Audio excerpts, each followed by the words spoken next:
This is Martial Arts Explorer, exploring practical technique as revealed in classical martial arts of all styles. I'm Scott Combs. Everybody's looking for stuff. There's the stuff you need and the stuff you want. And everybody's wants and needs are different, except that everybody wants a deal on their stuff. The Explorer store at Greenback Street is the best place on the net to get cash back on your stuff from more than 1,000 US retailers, like these guys. Your cashback shopping account is free, exclusively at greenbackstreet.com/explorerstore. Or, if asked, use promo code 79878. Cool, huh? Again, thanks to all of you who've checked out our cashback shopping partner, Greenback Street. Please don't hesitate to drop us an email with your experiences or questions. The interface does take some getting used to, but once you spend a little time with it, you'll be able to find what you're looking for pretty easily. Have you ever looked at a form and said to yourself, there is no possible way I could use those motions in practical self-defense? So have we. But if you keep an open mind, the possibilities will reveal themselves. Case in point. Tonight we're going to take a look at a move out of a form we call Kusan-ku, but it's a really interesting motion where I step and turn and bring both the hands out. And at first it took a little bit as we looked at this, well, it's a little weird, the hands are up, spread out wide, what are you doing? But as we looked at this, it became easier and easier with a lot of applications. This is just a fun, simple one that we're using tonight, and what it is you're going to go and twist, and the hands are coming out. So you're looking for this rotation in any one of the forms that you do. Now the rest of this particular version of Kusan-ku comes here, we kick, and then we turn and drop down into a middle counter motion. And that drop is actually going to help signify that we're going to do a throw. We use that to tell us to weight down and pull some over the top of us. Tom's going to come in and join me.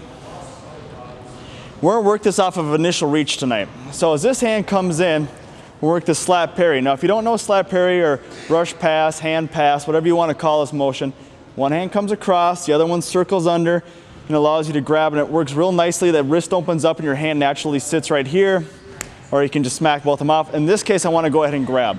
So when this comes in, I'm turning in. And what's going to happen is my front foot is on the same side as the push in this case, which is going to be why my feet are crossed up. Now I could work it the other way just fine without crossing my feet, but in this case, I come here. Now to reach my backhand, I'm going to grab, pull, I'm going to come across, and I'm going to strike. Now this time I'm going into large intestine 18, which is just straight in the side of the neck, and it's a straight in pressure point shot. There are lots of pressure points all along the edges of the face, which is great to strike, so you can adapt this as needed. I'm just going to come straight into here. So from here, strike one. Now the next move was a kick. I don't have enough room to kick, so the first part of any kick is a knee strike. There's my knee strike. I'm going to come up on the inside of the leg where it's sensitive, it helps the ankle roll out. So boom, bump this out, it makes his stance wider. Now this, as I drop weight, is just right here. All I'm going to do is this, I'm going to drop down, I'm going to roll him up over my shoulder and my hip, and there's a nice easy throw. Now you could go ahead and throw this as a standing throw if you wanted to. As we come into here, here's my stand-up throw, whatever versions of that you would like to throw.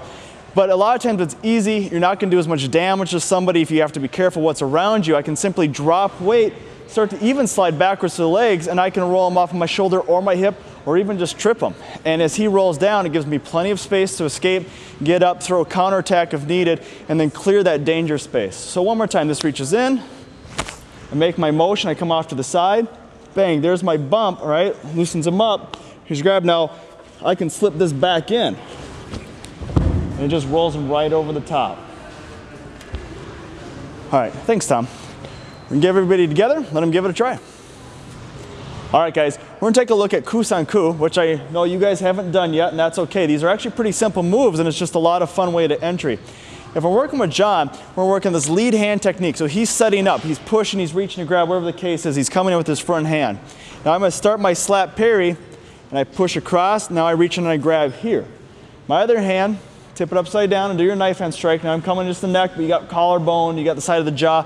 It doesn't really matter. There's a lot of good points to strike coming in these vitals areas here. Now the next move in the form is a kick. Remember, we're not close enough. I can pop the back leg out, but I'm going to just bring this across. I'm just going to knee strike, and that would just bump this leg out and hopefully even widen him up a little bit. That makes him easy to pull over.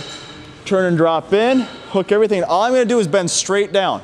Remember, I'm not gonna bend my back this way. I'm gonna drop my legs. Drop down, and a little roll over here. All right, so as you do that now, make sure if your partner's not used to this, either just set the throw up and stop, or you go very slow and very easy. But one more quick time. Brush grab, all right, grabbing here, other hand, snap in, knee strike to open them up, turn, reach, grab, and there's that throw. And that is this basic move here. This is what we're looking at. Kick, turn, and drop. All right, guys, give it a try.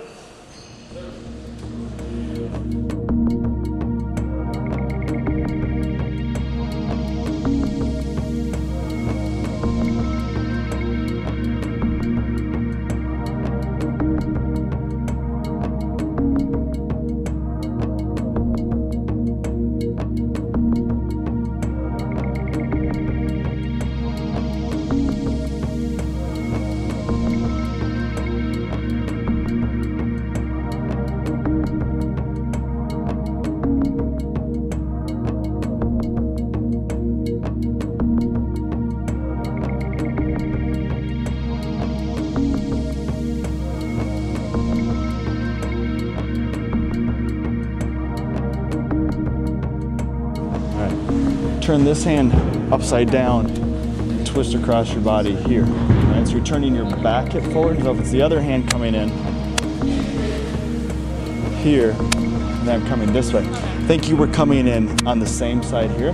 Just let your body twist right in. So as it's moving in, 1, 2, and turn. And whether your feet are opposite or not, doesn't really matter. If you're here, you've got this shot. If you're backwards, just turn your hip to reach forward, and then you can follow out and extend you over nicely to drop it in the next move, okay? But you were just coming back across the body, you'll get more power just by turning naturally into the same side.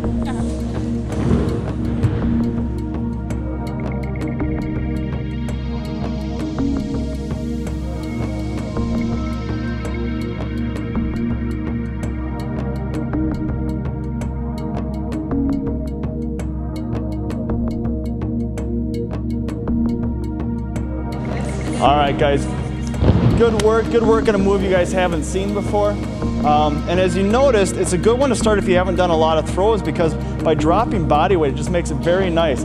As I'm moving in here, and if we're not used to throwing, we haven't worked a lot, this is a great way to start. All you have to do is just simply bend down, keep them tight, don't let them really fall. I'm not trying to yank someone forward onto me, I want to stay tight to them and drop in here. All I do is bring my head down and my shoulder across, and get this very slow, easy rollover.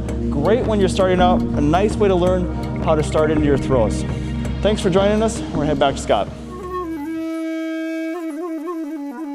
Make sure your partner has an adequate landing space for the shoulder throw and knows how to break fall, because we're not responsible for your broken coffee table or partner. By the way, this is a great introduction to shoulder throws that's easy on both the thrower and throwee if you don't slam them into the furniture. Send email to explorer@martialartsexplorer.tv. For Martial Arts Explorer and Michael Kleinapir, I'm Scott Combs.